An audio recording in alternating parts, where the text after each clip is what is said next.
Good morning, children. Today we are starting this topic magnetic effect of current in the chapter number 17, that is electric current and its effect. We have studied the other topic related to it, in which we have studied about the this electric fuses, maximum limits, overloading, insulation breakdown, short circuit. But today, the topic of today is magnetic effect of current. It was just first this scientist Hans Christian Ørsted, who was the first person to establish a relationship between magnet and the current. And he, through different experiments, he proved that the if the current is passed in a circuit, then it will show some displacement or some movement in the magnet.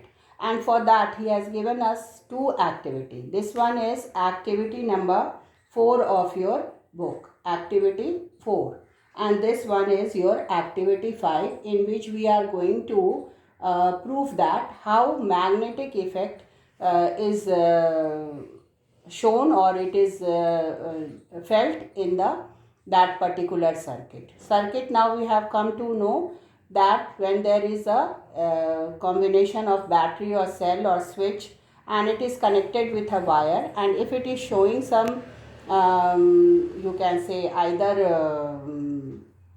glowing of the bulb or some other topic, as we are related with magnet, if it is showing some deviation in the magnetic compass, then that will prove that the current has some effect on the magnet. So children, in this activity, what is the setup of the experiment? That we have got battery and a switch is there, and it is connected with a wire in which the current is flowing. When you are going to connect it with a wire and a switch and battery, then naturally the current will flow. But here what we are doing, we are not taking a bulb, we are not taking any illuminating object. Instead of that, we have taken a compass needle, and to prove that in this compass needle there is a magnet, and if this magnet shows some deviation, that means this circuit is having an effect on the magnet, and that is proving that magnetic effect is there when a current is passed. So here, when you will join it and put the switch in on position, then you will see that there is a deviation in the compass needle, as this compass needle contains magnet. So what does it prove?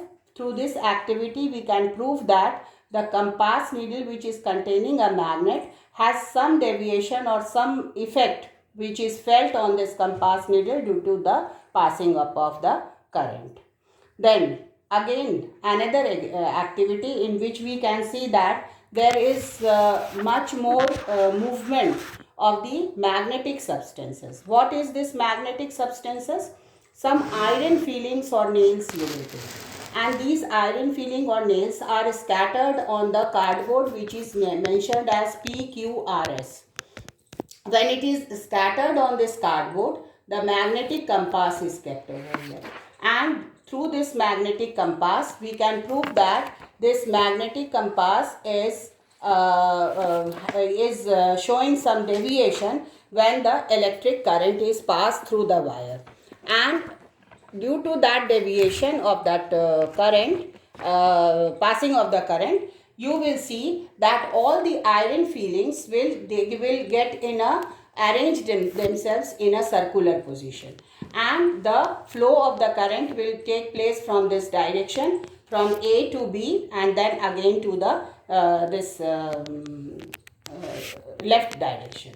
And what is here, what is proving over here, that all the iron fillings which were scattered on the board, due to this magnetic effect, as these iron fillings are magnetic substance, so this magnetic substance will have some deviation or some movement, and due to that movement of this compass needle which is placed over here, which has got magnet, they will just try to arrange the iron fillings in the direction of the flow of current, and it will form a circular position over there. And this proves that the magnetic effect is felt when the current is passed over there. So in these two experiments, we are going to talk about this magnetic effect of current. So children, in the next class, I will teach you about this magnetic effect of current in the electromagnet topic.